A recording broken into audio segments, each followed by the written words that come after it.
നമസ്കാരം. ഗൾഫ് ഫോക്കസിലേക്ക് വിശദമായി. പ്രഖ്യാപിച്ച പൊതുമാപ്പിന്റെ കൂടുതൽ വിശദാംശങ്ങൾ പുറത്തുവിട്ട് അധികൃതർ. പൊതുമാപ്പ് പ്രയോജനപ്പെടുത്തുന്നവർക്ക് യാത്രാ നിരോധനമോ പിഴയോ ഏർപ്പെടുത്തില്ല. സെപ്റ്റംബർ 1 മുതൽ 2 മാസത്തേക്കാണ് പൊതുമാപ്പ്. യുഎഇയിലെ അനധികൃത താമസക്കാർക്ക് സെപ്റ്റംബർ 1 മുതൽ രേഖകൾ ശരിയാക്കി സ്വദേശത്തേക്ക് മടങ്ങാം. തിരികെ സാധുവായ യുഎഇ വിസയിൽ മടങ്ങിയും വരാം. ഏറെക്കാലമായി രാജ്യത്ത് അനധികൃതമായി തങ്ങുന്നവർക്ക് യുഎഇ പ്രഖ്യാപിച്ച പൊതുമാപ്പ് എല്ലാ അർത്ഥത്തിലും ആശ്വാസമാകുമെന്ന് ഉറപ്പാണ്. കാലഹരണപ്പെട്ട ടൂറിസ്റ്റ് റെസിഡൻസി വിസകൾ ഉൾപ്പെടെ എല്ലാത്തരം വിസകളും പൊതുമാപ്പ് പദ്ധതിയിൽ ഉൾപ്പെടുത്തും. സ്പോൺസർമാരിൽ നിന്ന് ഒളിച്ചോടിയവർക്കും പൊതുമാപ്പ് പ്രയോജനപ്പെടുത്താനാകും. അതോടൊപ്പം യുഎഇയിൽ ജനിച്ച എന്നാൽ വിസ രേഖകളില്ലാതെ യുഎഇയിൽ തന്നെ കഴിയുന്ന കുട്ടികൾക്കും ഇളവ് ബാധകമായിരിക്കും. അതേസമയം നിയമവിരുദ്ധമായി യുഎഇയിലേക്ക് പ്രവേശിച്ചവർക്ക് പൊതുമാപ്പ് ആനുകൂല്യം ലഭ്യമാകില്ല എന്ന് അധികൃതർ വ്യക്തമാക്കി. രാജ്യത്തുടനീളം പൊതുമാപ്പ് അപേക്ഷ സ്വീകരിക്കാൻ കേന്ദ്രങ്ങളും അധികൃതർ സജ്ജമാക്കും. അബുദാബിയിൽ അൽ ദഫ്ര, സുവൈഹാൻ, അൽ മഖ, അൽ ഷഹാമ എന്നിവിടങ്ങളിലെ ICP കേന്ദ്രങ്ങളിലും ദുബായിൽ അമർ സേവന കേന്ദ്രങ്ങളിലും അൽ അവീറിലെ ഇമിഗ്രേഷൻ നിയമലംഘകർക്കുള്ള കേന്ദ്രത്തിലും പൊതുമാപ്പ് സേവനങ്ങൾ നൽകും. ബാക്കി എമിറേറ്റുകളിൽ ഉടനീളമുള്ള ICP കേന്ദ്രങ്ങളിലും അപേക്ഷകൾ സമർപ്പിക്കാനാകുമെന്നും ഓൺലൈൻ മുഖേനയും അപേക്ഷകൾ സ്വീകരിക്കുമെന്നും അധികൃതർ അറിയിച്ചു. പൊതുമാപ്പ് കാലയളവിൽ എല്ലാ ദിവസവും രാവിലെ 8 മണി മുതൽ രാത്രി 8 മണി വരെ സേവന കേന്ദ്രങ്ങൾ പ്രവർത്തിക്കുമെന്നും അധികൃതർ വ്യക്തമാക്കി. ഇത് 4ാം തവണയാണ് യുഎഇ അനധികൃത താമസക്കാർക്ക് പൊതുമാപ്പ് അനുവദിക്കുന്നത്. 24 ദുബായ്. ഒമാനിൽ വാഹനാപകടത്തിൽ 4 ഇന്ത്യക്കാർക്ക് ദാരുണാന്ത്യം. കർണാടക റൈച്ചൂർ സ്വദേശികളായ അതിദേശ് ബാസവരാജ്, പവൻകുമാർ, പൂജ മായപ്പ, വിജയ മായപ്പ എന്നിവരാണ് മരിച്ചത്. വുസ്ത ഗവർണറേറ്റിലെ ഹൈമയിൽ തിങ്കളാഴ്ച രാത്രിയായിരുന്നു അപകടം. ഇവർ സഞ്ചരിച്ചിരുന്ന കാർ ട്രെയിലറിൽ ഇടിച്ച് തീപിടിക്കുകയായിരുന്നു. അതിശേഷന്റെ ബന്ധുക്കൾ സന്ദർശക വിസയിൽ ഒമാനിലെത്തിയതായിരുന്നു. മൃതദേഹങ്ങൾ ഹൈമ ആശുപത്രി മോർച്ചറിയിൽ സൂക്ഷിച്ചിരിക്കുകയാണ്. ഇന്ത്യൻ എംബസിയുമായി ബന്ധപ്പെട്ട നടപടികൾ പുരോഗമിക്കുകയാണെന്ന് സാമൂഹ്യ പ്രവർത്തകർ അറിയിച്ചു. 5ാമത് റിയാദ് സീസൺ ഫെസ്റ്റിവലിന് ഒക്ടോബർ 12-ന് തുടക്കമാകും. ബോക്സിംഗ് താരങ്ങളായ ടൈസൺ ഫ്യൂറിയും അലക്സാണ്ടർ യൂസിക്കും തമ്മിലുള്ള മത്സരം ഇത്തവണയും മേളയുടെ ഭാഗമായി നടക്കും. ആഗോള വിനോദ മാമാങ്കമായ റിയാദ് സീസന്റെ 5ാം പതിപ്പിന്റെ പ്രഖ്യാപനം ബുധനാഴ്ച വൈകുന്നേരം റിയാദിൽ വെച്ചാണ് നടന്നത്. General entertainment authority chairman Turki al ഷെയ്ഖാണ് 5ാം പതിപ്പിന്റെ വിശദ വിവരങ്ങൾ അറിയിച്ചത്. 14 വേദികളിൽ വെച്ച് നടക്കുന്ന മേളയിൽ ഇന്ത്യ ഉൾപ്പെടെ 16 രാജ്യങ്ങളുടെ പവനിയലുകൾ ഉണ്ടായിരിക്കുമെന്ന് അദ്ദേഹം അറിയിച്ചു. ഡിസംബർ 21-ന് നടക്കുന്ന ബോക്സിംഗ് മത്സരത്തിൽ അന്താരാഷ്ട്ര താരങ്ങളായ ടൈസൺ ഫ്യൂറിയും അലക്സാണ്ടർ യൂസിക്കും തമ്മിൽ ഏറ്റുമുട്ടും. അന്താരാഷ്ട്ര ഫുട്ബോൾ താരം ക്രിസ്ത്യാനോ റൊണാൾഡോയുടെ പങ്കാളിത്തത്തോടെയുള്ള ചാമ്പ്യൻഷിപ്പ് മത്സരം ഉൾപ്പെടെ 11 ആഗോള മത്സരങ്ങളും 100-ലധികം പ്രദർശനങ്ങളും മേളയുടെ ഭാഗമായി നടക്കും. കഴിഞ്ഞ തവണത്തേക്കാൾ 70% അധിക ശേഷിയോടെയാണ് ഇത്തവണ മേള സംഘടിപ്പിക്കുന്നത്. പാരീസ്, ന്യൂയോർക്ക് എന്നീ നഗരങ്ങളിലെ പ്രദർശനത്തിനു ശേഷം ആദ്യമായി ക്രിസ്ത്യൻ ഡിയോർ എക്സിബിഷനും റിയാദ് സീസണിൽ ഇത്തവണ ഉണ്ടായിരിക്കും. കാഴ്ചക്കാരെ ഏറ്റവും അധികം ആകർഷിക്കുന്ന ഹാരി പോട്ടർ പ്രദർശനവും ഇത്തവണത്തെ മേളയുടെ സവിശേഷതയാണ്. രാജ്യത്തിനു വേണ്ടി രക്തസാക്ഷ്യം വഹിച്ചവരുടെ കുട്ടികൾക്ക് മേളയിൽ ഒരു ദിവസത്തെ പൂർണ്ണ സൗജന്യ സന്ദർശനം അനുവദിക്കുമെന്നും തുർക്കി അൽ ഷെയ്ഖ് അറിയിച്ചു. കഴിഞ്ഞ തവണ നടന്ന റിയാദ് സീസണിൽ വിവിധ രാജ്യങ്ങളിൽ നിന്നായി 1 കോടിയിലേറെ സന്ദർശകരാണ് എത്തിയത്. Ismail Payyoli.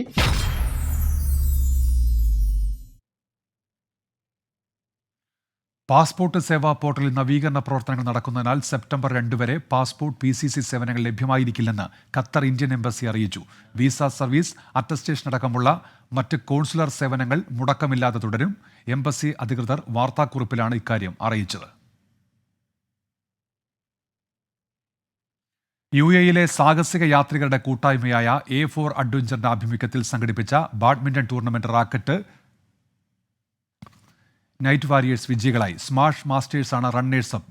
ഗിസൈനിലെ prime star sports സെന്ററിൽ നടന്ന മത്സരം ബിസിനസ് സംരംഭകൻ ഹംസ അൽ സഫർ ഉദ്ഘാടനം ചെയ്തു. ബോഡി ബിൽഡർ സംഗീത ഭാസ്കർ മുഖ്യാതിഥിയായി.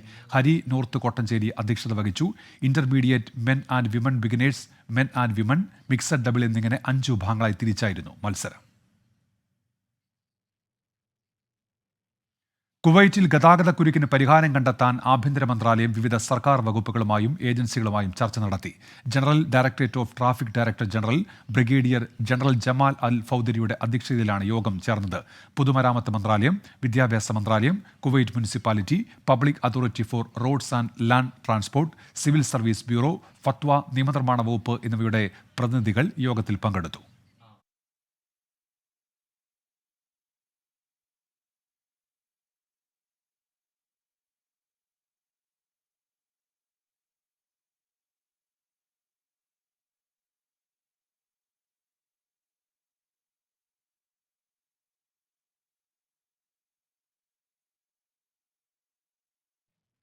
കാലിക്കറ്റ് നാഷണൽ ഇൻസ്റ്റിറ്റ്യൂട്ട് ഓഫ് ടെക്നോളജിയിലെ പൂർവ്വ വിദ്യാർത്ഥികളുടെ ആഗോള സംഗമത്തിന് വേദിയാകാൻ ഒരുങ്ങി ന്യൂജേഴ്സിയിലെ ഹിൽട്ടൺ ഹാസ്ബ്രൂക്ക് ഹൈറ്റ്സിൽ സെപ്റ്റംബർ 20 പരിപാടികൾക്ക് തുടക്കമാകും.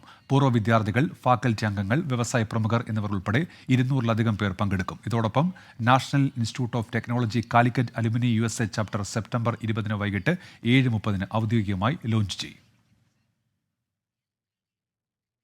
സംവിധായകൻ രഞ്ജിത്തിനെതിരെ വീണ്ടും ലൈംഗികാരോപണം. സിനിമയിൽ അവസരം വാഗ്ദാനം ചെയ്ത് പീഡിപ്പിച്ചു എന്നാണ് പരാതി. കോഴിക്കോട് മാങ്കാവ് സ്വദേശിയാണ് DGPക്ക് പരാതി നൽകിയത്. 2012 ബംഗളൂരുവിലെ ഹോട്ടലിലേക്ക് വിളിച്ചു വരുത്തിയാണ് ഉപദ്രവിച്ചത് എന്നാണ് ആരോപണം. തെളിവുകൾ അന്വേഷണ സംഘത്തിന് മുന്നിൽ ഹാജരാക്കുമെന്ന് യുവാവ് പറഞ്ഞു. എന്നാലും പുള്ളി ശാരീരികമായിട്ട് പുള്ളിയുടെ ആവശ്യങ്ങൾ ഒരിക്കലും ഒരു അത്രയും വലിയൊരു എൻ്റെ മനസ്സിൽ അദ്ദേഹത്തിന് ഒരു ഇതുണ്ടായിരുന്നു, ഒരു പൗരുഷമുള്ള ഒരു വ്യക്തി അത്ര. പക്ഷെ പുള്ളി പറഞ്ഞ കാര്യങ്ങളും എന്നോട് ചെയ്യാൻ പറഞ്ഞ കാര്യങ്ങളും വളരെ ടെറിബിളായിരുന്നു. വളരെ എനിക്കൊരിക്കലും അത് ഡിസ്ക്ലോസ് ചെയ്യാൻ പറ്റില്ല. അത് ഞാൻ വേണ്ടപ്പെട്ട അധികൃതരോട് പറയാം. അപ്പോൾ ആ രീതിയിലാണ് പുള്ളി എന്നോട് അപ്രോച്ച് ചെയ്തിരുന്നത്. യുവനടിയുടെ പരാതിയിൽ നടൻ സിദ്ദിഖിനെതിരെ ബലാത്സംഗ കുറ്റം ചുമത്തി പോലീസ് കേസെടുത്തു. മ്യൂസിയം പോലീസ് കേസെടുത്തതിന് പിന്നാലെ സിദ്ദിഖ് മുൻകൂർ ജാമ്യത്തിന് നീക്കം തുടങ്ങി. പരാതിക്കാരുടെ മൊഴി പ്രത്യേക അന്വേഷണ സംഘം രേഖപ്പെടുത്തി. ഇമെയിൽ മുഖേന DGPക്ക് നൽകിയ പരാതിയിലാണ് സിദ്ദിഖിനെതിരെ മ്യൂസിയം പോലീസ് കേസെടുത്തത്. 2016 തിരുവനന്തപുരം മസ്കോട്ട് ഹോട്ടലിൽ വെച്ച് പീഡിപ്പിച്ചെന്നാണ് ആരോപണം. ബലാത്സംഗം, ഭീഷണിപ്പെടുത്തൽ, അന്യായമായി തടങ്കലിൽ വെക്കൽ തുടങ്ങിയ കുറ്റങ്ങളാണ് ചുമത്തിയിട്ടുള്ളത്. കേസെടുത്തതിന് പിന്നാലെ പ്രത്യേക സംഘം യുവനടിയുടെ മൊഴി രേഖപ്പെടുത്തി. മൊഴിയിൽ സിദ്ദിഖിനെതിരെ ഗുരുതര പരാമർശങ്ങളാണുള്ളത്. ക്രൂരമായി പീഡിപ്പിച്ചെന്നും ഭീഷണിപ്പെടുത്തിയെന്നും നടി പോലീസിന് മൊഴി നൽകി. വൈദ്യപരിശോധന നടത്തി. നാളെ രഹസ്യമൊഴി രേഖപ്പെടുത്തും. തിരുവനന്തപുരം കോടതിയിലെ വനിതാ മജിസ്ട്രേറ്റാകും രഹസ്യമൊഴിയെടുക്കുക. സംഭവം നടന്ന ദിവസത്തെ രേഖകൾ ഹാജരാക്കാൻ തിരുവനന്തപുരം മാസ്കോട്ട് ഹോട്ടലിന് പോലീസ് നിർദ്ദേശം നൽകി. അതിനിടെ അറസ്റ്റ് ഭയന്ന് നടൻ സിദ്ദിഖ് മുൻകൂർ ജാമ്യത്തിന് നീക്കം തുടങ്ങി. ഹൈക്കോടതിയിൽ ജാമ്യാപേക്ഷ നൽകാനാണ് ആലോചന. ലൈംഗികാരോപണം അജണ്ടയാണെന്ന് ചൂണ്ടിക്കാട്ടി സിദ്ദിഖ് യുവനടിക്കെതിരെ നൽകിയ പരാതിയും പ്രത്യേക അന്വേഷണ സംഘത്തിന്റെ പരിഗണനയിലാണ്. 24 തിരുവനന്തപുരം. നടന്മാർക്കെതിരെ ലൈംഗികാരോപണം ഉന്നയിച്ച കൊച്ചിയിലെ നടിയുടെ മൊഴി പ്രത്യേക അന്വേഷണ സംഘം രേഖപ്പെടുത്തി. മൊഴികൾ ഇന്ന് തന്നെ ജില്ലാ പോലീസ് മേധാവിമാർക്ക് കൈമാറും. കൃത്യം നടന്ന പോലീസ് സ്റ്റേഷൻ പരിധിയിലാകും കേസ് രജിസ്റ്റർ ചെയ്യുക എന്ന് AIG G പൂങ്കുഴലി പറഞ്ഞു. നമ്മൾ ഏറെയുടെ വിശദമായിട്ടുള്ള മൊഴി രേഖപ്പെടുത്തിയിട്ടുണ്ട്. അതിൻ്റെ അടിസ്ഥാനത്തിൽ നമ്മൾ കേസുമായിട്ട് മുന്നോട്ട് പോവും. വിവിധ സ്റ്റേഷനുകളിൽ ആണ് സംഭവങ്ങൾ ഉണ്ടായിട്ടുള്ളത്. അതാത് ബന്ധപ്പെട്ട SHOക്ക് അവരുടെ സ്റ്റേറ്റ്മെന്റ്സ് അയച്ചു കൊടുക്കുന്നതായിരിക്കും. അല്ല, വിവിധ ജില്ലകളുണ്ട്. കൊച്ചിയുണ്ട്, ട്രിവാൻഡ്രമുണ്ട്, വിവിധ ജില്ലകളിലുണ്ട്. അപ്പോൾ അതായത് ബന്ധപ്പെട്ട ജില്ലാ പോലീസ് മേധാവിക്ക് നമ്മൾ അയച്ചു കൊടുക്കുമായിരിക്കും. ഇന്ന് രാത്രി തന്നെ എല്ലാവർക്കും ഡിസ്പാച്ച് ചെയ്യുന്നു. അല്ല, അത് അന്വേഷണത്തിന്റെ ഭാഗമായിട്ട് ചെയ്യാനുള്ള കാര്യങ്ങളെല്ലാം നമ്മൾ ചെയ്യും. അതിപ്പോൾ പറയാൻ പറ്റില്ല. FIR രജിസ്റ്റർ ചെയ്തിട്ടില്ലല്ലോ. അപ്പോൾ സ്റ്റേറ്റ്മെന്റ് അതായത് സ്റ്റേഷനിൽ പോകുമ്പോൾ അവിടെ തന്നെയാണ് രജിസ്റ്റർ ചെയ്യുന്നതായിരിക്കും. മൊഴിയുടെ അടിസ്ഥാനത്തിലായിരിക്കും. അല്ല, ഇന്ന് എല്ലാ സ്റ്റേഷനും ഡിസ്പാച്ച് ചെയ്യും. ഇപ്പം തന്നെ ചെയ്യും. മറ്റ് ജില്ലകളിലുള്ളവർക്കൊക്കെ സ്പെഷ്യൽ മെസ്സേജ് നമ്മൾ വിടുന്നുണ്ട്. അപ്പോൾ അതുകൊണ്ട് അതേസമയം രഹസ്യമൊഴി നൽകാൻ തയ്യാറാണെന്ന പരാതിക്കാരിയായ നടി താൻ ബ്ലാക്ക്മെയിൽ ചെയ്തുവെങ്കിൽ മുകേഷ് എന്തുകൊണ്ട് ഇത്രയും നാൾ മൗനം പാലിച്ചുവെന്നും നടി ചോദിച്ചു. ഇന്ന് മൊഴി വന്ന് SIT വന്നിട്ട് മൊഴിയെടുത്തു. എല്ലാ കാര്യങ്ങളും ഞാൻ വളരെ ഡീറ്റെയിൽസോടുകൂടി തെളിവുകളോടുകൂടി കൊടുത്തിട്ടുണ്ട്. അപ്പോൾ കേസ് എടുത്തിട്ടുണ്ട്. ഇന്ന് 7 പേർക്കുള്ള മൊഴിയെടുക്കുന്നതുകൊണ്ടാണ് ഇത്രയും താമസിച്ചത്. എന്തായാലും ഇന്ന് രാത്രി തന്നെ FIR ഇടുമെന്നാണ് പറഞ്ഞിരിക്കുന്നത്. ബ്ലാക്ക് മെയിൽ എന്ന് പറയുമ്പോൾ ഒരു MLAക്ക് ഒരിക്കലും അത് പറയാം. അദ്ദേഹം അത്രയും കൊച്ചാകാൻ പാടില്ല. അദ്ദേഹം MLA എന്നൊരു പൊസിഷൻ ഇരിക്കുന്ന ആളാണ്. അപ്പോൾ ഒരു സ്ത്രീ ബ്ലാക്ക് മെയിൽ ചെയ്തു എന്ന് പറയുമ്പോൾ എന്തുകൊണ്ട് ആ സ്ത്രീക്കെതിരെ കേസെടുത്തില്ല? അദ്ദേഹത്തിന് അപ്പം തന്നെ ഒരു ഫോൺ ചെയ്താൽ മതിയല്ലോ. ഒരു സ്ത്രീ എന്നെ വിളിച്ച് ബ്ലാക്ക് മെയിൽ ചെയ്തു. കൂടാതെ അദ്ദേഹത്തിന്റെ കയ്യിൽ ഒരുപാട് തെളിവുണ്ടെന്ന് പറഞ്ഞു. ഈ തെളിവൊക്കെ പോലീസിന് മുമ്പിൽ ഹാജരാക്കാമല്ലോ. അപ്പൊ എന്തുകൊണ്ട് ഈ 2 വർഷം അദ്ദേഹം മിണ്ടാതിരുന്നു? CPIM-ലും LDF-ലും വിമർശനമുയർന്നിട്ടും മുകേഷ് MLA-ക്ക് കുലുക്കമില്ല. സിനിമാ നയരൂപീകരണ സമിതിയിൽ നിന്ന് ഒഴിയാൻ പോലും ഗുരുതര ലൈംഗികാരോപണം നേരിടുന്ന MLA തയ്യാറായിട്ടില്ല. CPIM കൊല്ലം ജില്ലാ കമ്മിറ്റിയിൽ വിമർശനമുയർന്നു. ഇടതുമുന്നണിയിലെ നേതാക്കളിൽ പലരും തള്ളിപ്പറഞ്ഞു. മുകേഷ് രാജിവെച്ചില്ലെങ്കിൽ പുറത്താക്കണം എന്നാവശ്യപ്പെട്ട് 100 സ്ത്രീപക്ഷ പ്രവർത്തകർ സംയുക്ത പ്രസ്താവന പുറത്തിറക്കി. അന്വേഷണം നടക്കട്ടെ എന്നുള്ള ഒഴുക്കൻമട്ടിലുള്ള മറുപടി പറഞ്ഞ് ഒഴിയുകയായിരുന്നു ധനമന്ത്രി KN ബാലഗോപാൽ. ഒരു ഇടത് MLA-ക്കെതിരെ 100 സ്ത്രീപക്ഷ പ്രവർത്തകർ ഒപ്പിട്ട് പ്രസ്താവന ഇറക്കുന്നത് ചരിത്രത്തിൽ ഇതാദ്യമാണ്. മുൻപ് ഇടതുപക്ഷം ആർക്കെതിരെയാണോ സമാന ആരോപണം ഉന്നയിച്ചത് ആ സമയം ഇടത് നിലപാടിനൊപ്പം നിന്നവരിൽ സാറാ ജോസഫിനെ പോലുള്ള പലരും ഇപ്പോൾ മുകേഷിനെതിരെ രംഗത്തുണ്ട്.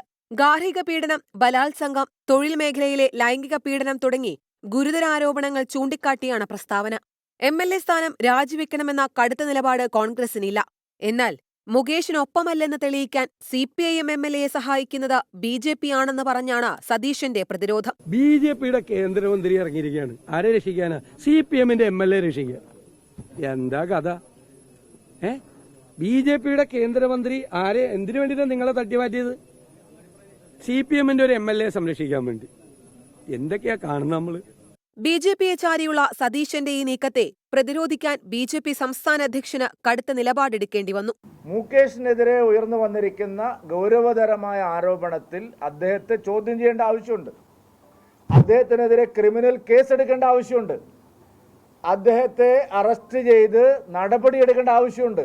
അങ്ങനെ ഒരാൾ MLA ആയിരിക്കുന്നത് എന്തുകൊണ്ടാണ്? കോൺഗ്രസിലും BJP-യിലുമുള്ള ഈ ആശയക്കുഴപ്പങ്ങൾ പ്രതിസന്ധിക്കിടയിലും CPIM-ന് നേരിയ ആശ്വാസമാണ്. എന്നാൽ മുകേഷിനെ ചൊല്ലി സ്വന്തം പാളയത്തിനുള്ളിൽ ഉയരുന്ന വിമർശനങ്ങൾ കണ്ടില്ലെന്ന് നടിക്കാനുമാകില്ല. കൃത്യമായ അന്വേഷണം നടക്കുകയും കാര്യങ്ങൾ പുറത്തുവരികയും ചെയ്യും. അതിനെ സംബന്ധിച്ച് ഇപ്പൊ നടക്കുന്ന പല വിവാദങ്ങളും ചില പ്രതിഷേധങ്ങളും രാഷ്ട്രീയ പ്രേരിതമായ കാര്യങ്ങൾ രാഷ്ട്രീയ പ്രേരിതമായിട്ട് തന്നെ കാണണം. MLA സ്ഥാനം രാജിവെക്കണമെന്ന് കോൺഗ്രസ് നേതൃത്വം പോലും ആവശ്യപ്പെടാത്തപ്പോഴാണ് പാർട്ടി ജില്ലാ നേതൃത്വം തനിക്കെതിരെ നീങ്ങുന്നതെന്ന പരാതി മുകേഷിനുണ്ട്. ഈ സാഹചര്യത്തിലാണ് ആരോപണങ്ങളിൽ പാർട്ടി പിന്തുണ കിട്ടുന്നില്ലെന്ന് മുകേഷ് സംസ്ഥാന നേതൃത്വത്തെ അറിയിച്ചത്. മുകേഷിന്റെ രാജി ആവശ്യപ്പെട്ട് പ്രതിപക്ഷ സംഘടനകൾ ഇന്ന് മാർച്ച് നടത്തി.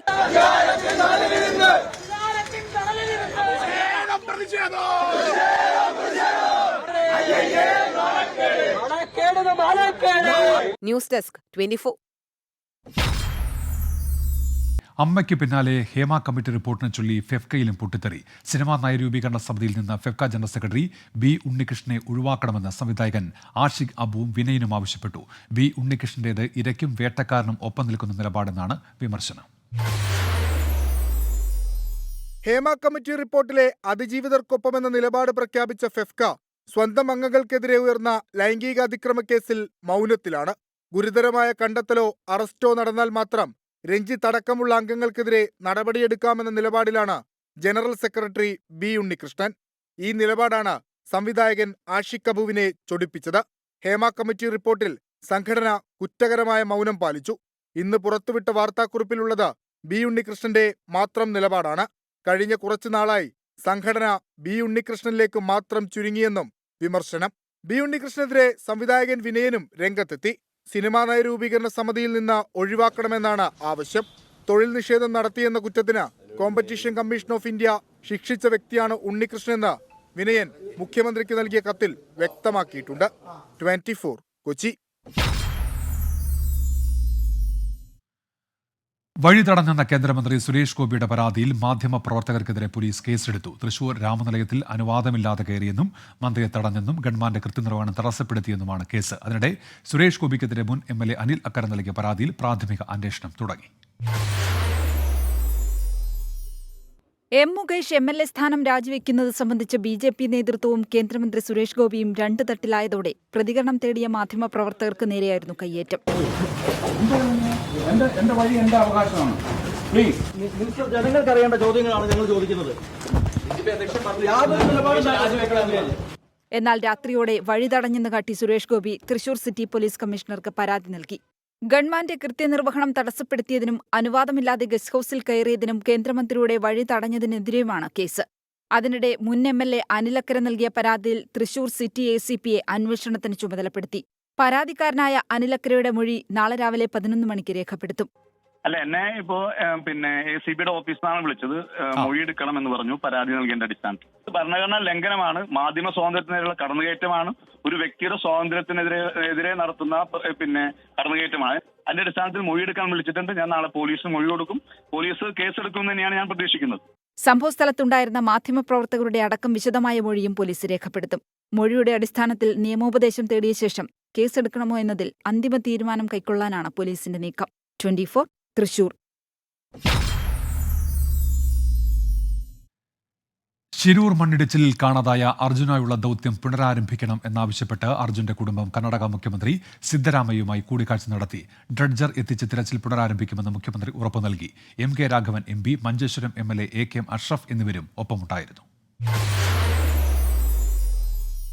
പ്രതികൂലമായ സാഹചര്യങ്ങളെ തുടർന്ന് ഈ മാസം 16-നാണ് ഗംഗാവലി പുഴയിലെ തിരച്ചിൽ വീണ്ടും നിർത്തിയത്. ഡ്രഡ്ജർ എത്തിച്ച് പുഴയിലെ മണ്ണും കല്ലും നീക്കം ചെയ്താൽ മാത്രമേ തിരച്ചിൽ സാധ്യമാകൂ എന്ന് നാവികസേന അറിയിച്ചിരുന്നു. ഗോവയിൽ നിന്ന് ഡ്രഡ്ജർ എത്തിക്കാൻ തീരുമാനിച്ചെങ്കിലും അതിന്റെ ചെലവ് വഹിക്കുന്നതുമായി ബന്ധപ്പെട്ട് ആദ്യഘട്ടത്തിൽ ആശയക്കുഴപ്പമുണ്ടായിരുന്നു. ഒടുവിൽ ഡ്രഡ്ജറിനായുള്ള ചെലവ് പൂർണ്ണമായും കർണാടക സർക്കാർ വഹിക്കുമെന്ന് കൂടിക്കാഴ്ചയിൽ മുഖ്യമന്ത്രി സിദ്ധരാമയ്യ അറിയിച്ചു.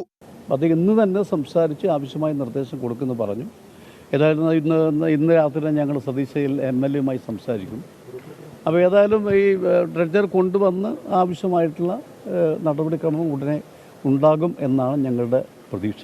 കൂടിക്കാഴ്ചയിൽ പൂർണ്ണ സംതൃപ്തിയെന്ന് അർജുന്റെ സഹോദരി ഭർത്താവ് ജിതിൻ. തീർച്ചയായിട്ടും അദ്ദേഹത്തിനെ കാണുകയും ശുഭാപ്തി വിശ്വാസമാണ് ഉണ്ടായിരിക്കുന്നത്. അദ്ദേഹം ഇന്ന് തന്നെ ഈ കാര്യത്തിൽ ഇടപെടുകയും കളക്ടറുമായിട്ടും MLA-മായിട്ടും എല്ലാം സംസാരിക്കുകയും ഡ്രഡ്ജർ കൊണ്ടുവരും എന്നുള്ള കാര്യത്തിൽ ഉറപ്പാണ് തന്നിരിക്കുന്നത്. ശിരൂരിൽ ഇടവിട്ട് മഴ പെയ്യുന്നതിനാൽ ഗംഗാവലി പുഴയിൽ അടിയൊഴുക്ക് ശക്തമാണ്. നാവികസേനയുടെ സംഘം നാളെ പുഴയിലെ അടിയൊഴുക്ക് വീണ്ടും പരിശോധിക്കും. 24 ബംഗളൂരു. കോട്ടയം ഇരുമ്പയം മുടക്കാരി പിഷാരത്ത് നളിനിക്കുട്ടി പിഷാരസ്യാർ അന്തരിച്ചു. 93 വയസ്സായിരുന്നു. Insight media city group company secretary KN Rishikesh, KN Jayaprakash, KN Madhusoodanan എന്നിവർ മക്കളാണ്.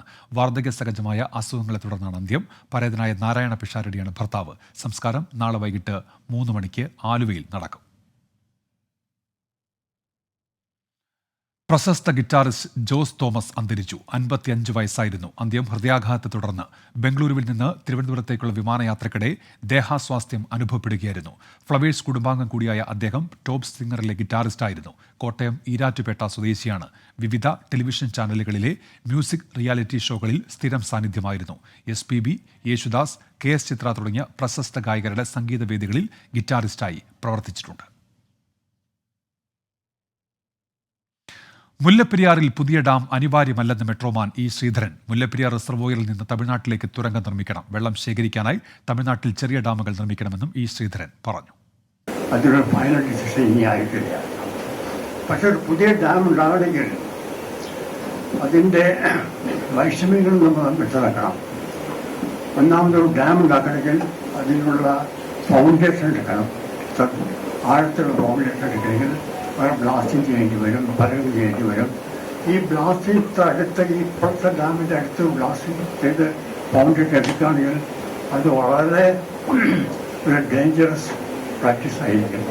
അത് ചെയ്യുന്നത് ശരിയല്ല. സോഷ്യൽ മീഡിയകളെ പൂട്ടാൻ കേന്ദ്ര സർക്കാർ നീക്കം നടത്തുന്നതിനിടെ UP സർക്കാരിനെ പുകഴ്ത്തുന്നവർക്ക് പ്രതിഫലം ഉറപ്പാക്കി യോഗി ആദിത്യനാഥിന്റെ പുതിയ ഡിജിറ്റൽ നയം. സർക്കാർ നയങ്ങളെ പ്രോത്സാഹിപ്പിക്കുന്ന സമൂഹ മാധ്യമ ഇൻഫ്ലുവൻസിന് പ്രതിമാസം 8 ലക്ഷം രൂപ വരെ ധനസഹായം നൽകും. രാജ്യവിരുദ്ധ പോസ്റ്റുകൾക്ക് ജീവപര്യന്തം തടവിനും വ്യവസ്ഥ ചെയ്യുന്നതാണ് പുതിയ നയം. ഉത്തർപ്രദേശ് ഡിജിറ്റൽ മീഡിയ പോളിസി 2024 എന്ന പേരിലാണ് പുതിയ നയം. X, Facebook, ഇൻസ്റ്റാഗ്രാം, യൂട്യൂബ് തുടങ്ങിയ ഓൺലൈൻ പ്ലാറ്റ്ഫോമുകളിൽ UP സർക്കാരിന്റെ പദ്ധതികളെയും നേട്ടങ്ങളെയും കുറിച്ചുള്ള ഉള്ളടക്കങ്ങൾ ടെക്സ്റ്റുകളായോ വീഡിയോകളായോ നിർമ്മിക്കുന്നതിനും പ്രദർശിപ്പിക്കുന്നതിനുമായി പരസ്യം നൽകുന്നതിന് ഏജൻസികളുടെയും സ്ഥാപനങ്ങളുടെയും പട്ടിക തയ്യാറാക്കാൻ സർക്കാർ തീരുമാനിച്ചതായി വിവരാവകാശ വകുപ്പ് പ്രിൻസിപ്പൽ സെക്രട്ടറി സഞ്ജയ് പ്രസാദ് അറിയിച്ചു. സബ്സ്ക്രൈബേഴ്സിന്റെയും ഫോളോവേഴ്സിന്റെയും എണ്ണത്തിന്റെ അടിസ്ഥാനത്തിൽ ഇൻഫ്ലുവൻസേഴ്സിനെയും സ്ഥാപനങ്ങളെയും 4 വിഭാഗങ്ങളായി തരംതിരിച്ചതായി സർക്കാർ അറിയിച്ചു. വിഭാഗമനുസരിച്ച് സർക്കാർ നയങ്ങളെ പ്രോത്സാഹിപ്പിക്കുന്ന ഡിജിറ്റൽ കണ്ടന്റുകൾക്ക് പ്രതിമാസം 2 ലക്ഷം രൂപ മുതൽ 8 ലക്ഷം രൂപ വരെ നൽകാൻ വ്യവസ്ഥ ചെയ്യുന്നതാണ് നയം. അതേസമയം എതിർപ്പുള്ള ഉള്ളടക്കം അപ്ലോഡ് ചെയ്താൽ കർശന നിയമ നടപടി ആരംഭിക്കുന്നതിനുള്ള വ്യവസ്ഥയും നയത്തിലുണ്ട്. രാജ്യവിരുദ്ധ പോസ്റ്റുകൾക്ക് ജീവപര്യന്തം തടവ് വരെ നയത്തിൽ വ്യവസ്ഥ ചെയ്യുന്നു. 24 ഡൽഹി. മുണ്ടക്കൈ ചൂരൽമല ഉരുൾപൊട്ടലിൽ രക്ഷപ്പെട്ട ഒഡീഷ സ്വദേശി ഡോക്ടർ സ്വീകൃതി മൊഹപാത്ര ആശുപത്രിയിൽ നിന്ന് ജന്മനാട്ടിലേക്ക് മടങ്ങി. ശ്വാസകോശത്തിനും കാലിനുമേറ്റ ഗുരുതരമായ പരിക്കിനെ തുടർന്ന് തീവ്ര പരിചരണ വിഭാഗത്തിൽ ചികിത്സയിലായിരുന്നു.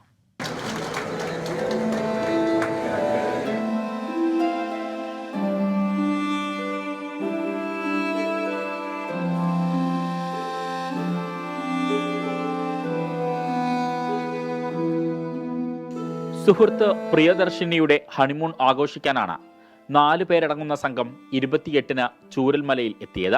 30-ന് രാവിലെ നാട്ടിലേക്ക് തിരികെ പോകാനായി എല്ലാം തയ്യാറാക്കിയിരുന്നുവെങ്കിലും വിധി മറിച്ചായിരുന്നു. ഒപ്പമുണ്ടായിരുന്ന പ്രിയദർശിനി രക്ഷപ്പെട്ടെങ്കിലും ഭർത്താവ് മരിച്ചു. 10 വർഷമായി പ്രണയിച്ചിരുന്ന സുഹൃത്തിയുടെ ആൺ സുഹൃത്തിനെ ഇതുവരെ കണ്ടെത്താനായിട്ടില്ല. On arrival, I was in a very bad condition. Was on mechanical ventilator for 5 to 6 days. I don't remember exactly. But this hospital and the staffs are very cooperative. They just pulled me out from the deathbed and helped me a lot and just gave my life back. My heartfelt thanks to the entire team of the pulmonary department, orthopedics department, or the department of general medicine and critical care. ചൂരൽമലയിലെ റിസോർട്ടിൽ കഴിഞ്ഞിരുന്ന ഇവർ ഉരുൾപൊട്ടലിൽ ഒഴുകിപ്പോയി. ഇതിനിടയിൽ സുഹൃതി school കെട്ടിടത്തിൽ തങ്ങി നിന്നതിനാൽ രക്ഷപ്പെട്ടു. ഇന്നിപ്പോൾ അവർ തിരിച്ചു പോകാവുന്ന നിലയിലാണ്. ശ്വാസകോശങ്ങൾക്ക് വലിയ വിഷമങ്ങളൊന്നുമില്ല. ഇനി നടക്കാനുള്ള റീഹാബിലിറ്റേഷൻ വേണം. അവൻ്റെ ഇടതുകാലിലുണ്ടായിരുന്ന മുറിവും ഏകദേശം ഉണങ്ങിക്കൊണ്ടിരിക്കുകയാണ്. അവർ വളരെ സന്തോഷവതിയായാണ് തിരിച്ചു പോകുന്നത്. മെഡിക്കൽ PG വിദ്യാർത്ഥിയായ സുഹൃതി അടുത്ത വർഷത്തോടെ പഠനം പൂർത്തിയാക്കും. അങ്ങനെയെങ്കിൽ ജോലി നൽകാൻ തയ്യാറാണെന്ന് സുഹൃതിയെ ജീവിതത്തിലേക്ക് കൈപിടിച്ചുയർത്തിയ ആസാദ് മൂപ്പൻ മെഡിക്കൽ കോളേജ് അധികൃതർ വ്യക്തമാക്കി. 24 വയനാട്. ബെൽ ഫോക്കസ് പൂർത്തിയാകുന്ന ഗുഡ് നൈറ്റ്.